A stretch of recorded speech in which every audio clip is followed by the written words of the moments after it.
Here's the Nikon P1000 camera, and the question is, after I press the preview button, that one, why I cannot see my photos and videos? Why is that comment, artist and copyright thing there? It's there on each and every picture and video. So how to hide that comment, artist and copyright? Well, press that display button, disp, that one, and that cycles between multiple types of displays while you are previewing your photo or video. And this was the comment one,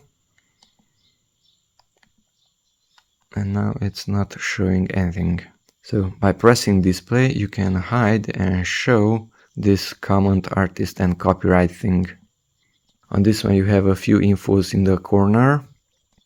This one covers more the picture. It's also showing a histogram. This is showing the comment, artist, copyright thing. This hides everything, so you can watch only the photos and videos. And that should be okay because it is showing a minimal description.